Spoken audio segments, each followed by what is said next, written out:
जैसा कि ये विदित है कि अब पुराने संसद भवन की विदाई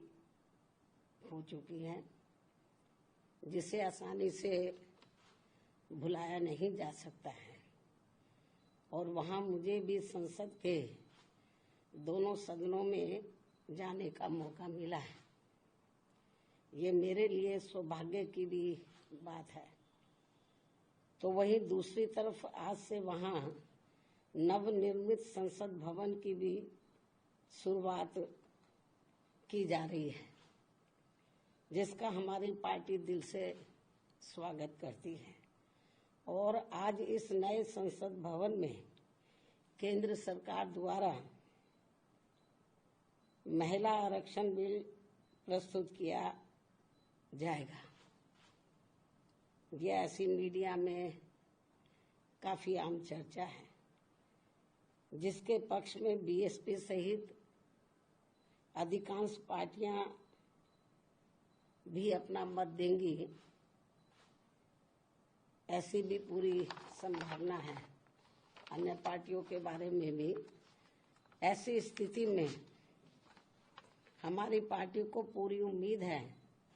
कि चर्चा के बाद इस बार ये महिला आरक्षण बिल जरूर पास हो जाएगा, जो ये अभी तक लंबे अरसे से लटका हुआ था। और इस संदर्भ में मैंने अपनी पार्टी की ओर से एक बार नहीं बल्कि अनेकों बार संसद में ये कहा था कि हमारी पार्टी तो ये चाहती है कि देश की महिलाओं को लोकसभा व राज्य की विधानसभाओं में आरक्षण 33% देने की बजाय यदि उनके आबादी को भी ध्यान में रखकर 50% आरक्षण दिया जाता है तो इसका भी हमारी पार्टी पूरे तय दिल से स्वागत करेगी।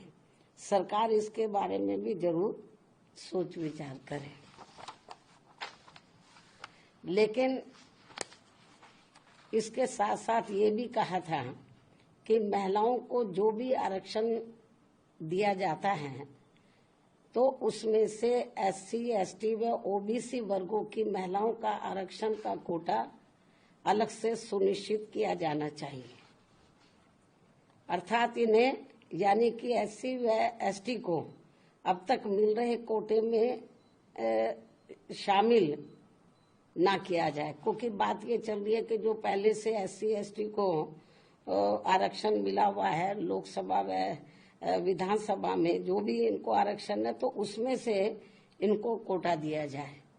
तो इसके पक्षधर नहीं है हमारी पार्टी की। महिलाओं को उसके एससी एसटी को जो रिजर्वेशन मिल रहा है लोकसभा और राज्य विधानसभाओं में, उसमें से इनको दिया जाए, ये ठीक नहीं है। उनका बना रहे, जो अब 33% दिया जा रहा उसमें से इनकी व्यवस्था होनी चाहिए। अर्थात वरना इन वर्गों के साथ काफी नाइंसाफी होगी। और यदि ऐसा नहीं किया जाता है तो फिर इन सभी वर्गों की पिछड़ी महिलाओं को यहाँ सामान्य सीटों पर जल्दी से मौका नहीं मिल पाएगा, क्योंकि यहाँ जातिवादी पार्टियां शुरू से ही इन वर्गों को किसी भी क्षेत्र में आगे बढ़ते हुए देखना नहीं चाहती हैं। जबकि भारतीय संविधान के मूल निर्माता परम पूज्य बाबा साहब डॉक्टर भीमराव अंबेडकर ने इन वर्गों के पिछड़ेपन को दूर करने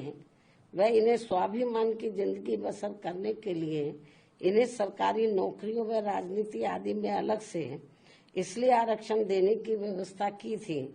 क्योंकि इन वर्गों के लोग यहाँ सदियों से जातिवादी व्यवस्था के तहत शैक्षणिक, आर्थिक व सामाजिक क्षेत्र में काफी ज्यादा पिछड़े हुए थे, जो अभी भी पिछड़े हुए हैं। ऐसी स्थिति में हमारी पार्टी ये चाहती है कि इन वर्गों की महिलाओं को आज पेश किए जाने वाले महिला आरक्षण बिल में इनके लिए अलग से आरक्षण की व्यवस्था जरूर की जानी चाहिए। और यदि ऐसा नहीं किया जाता है और ये बिल वर्तमान स्थिति में ऐसे ही पास कर दिया जाता है तो फिर हमारी पार्टी ये मानकर चलेगी कि इस मामले में भी बीजेपी वह कांग्रेस पार्टी एंड कंपनी के लोगों की जातिवादी मानसिकता अभी तक भी नहीं बदली है और ये पार्टियां इन वर्गों को अभी भी पिछड़े हुए बनाए रखना चाहती हैं। इसके साथ ही सर्वविदित है कि इस बिल में इनकी सीटें निर्धारित करने को लेकर जो भी मापदंड तय किए जाएंगे तथा सीटें आदि जो भी बढ़ाई जाएंगी तो उसमें किसी भी प्रकार की राजनीति नहीं होनी चाहिए, अर्थात उसमें पूरी पारदर्शिता होनी चाहिए और ये बिल समय से भी लागू होना चाहिए। बीएसपी की ये पुरजोर मांग व सलाह भी है। इसके साथ ही हमारी पार्टी यहाँ ये भी कहना चाहती है कि यदि आज आ रहे महिला आरक्षण बिल में हमारी पार्टी की इन मांगों पर अमल नहीं किया जाता है तो भी ऐसी स्थिति में हमारी पार्टी आज संसद में प्रस्तुत किए जाने वाले महिला आरक्षण बिल को फिर भी इसे समर्थन देगी व पास कराने में पूरी मदद करेगी, क्योंकि यहाँ सभी जाति व धर्मों की महिलाओं को हर मामले में पुरुषों की तुलना में अभी तक भी काफी पिछड़ा बना के रखा गया है। अर्थात देश में सब समाज की महिलाओं की सुरक्षा, सम्मान व उनकी हालत में जरूरी सुधार लाने को लेकर बातें तो बहुत की जाती हैं, किंतु उन पर पूरी ईमानदारी व साफ नीयत से अमल करने की बजाय उनकी घोर अनदेखी करना तथा उन पर उसी आधे अधूरे मन से काम किया जाता है जैसा कि संविधान के मानवीय एवं कल्याणकारी उद्देश्यों के साथ ही पहले एससी व एसटी और अब ओबीसी समाज के आरक्षण को निष्क्रिय व निष्प्रभावी बनाने का खिलवाड़ लगातार किया जा रहा है और इन मामलों में कोई भी पार्टी किसी से कम नहीं है, बल्कि कोई पार्टी थोड़ा कम है तो कोई ज्यादा है। अब मैं अंत में वर्तमान केंद्र की सरकार द्वारा आज लाए जा रहे महिला आरक्षण बिल का समर्थन करते हुए अपनी बात यही समाप्त करती हूँ। धन्यवाद।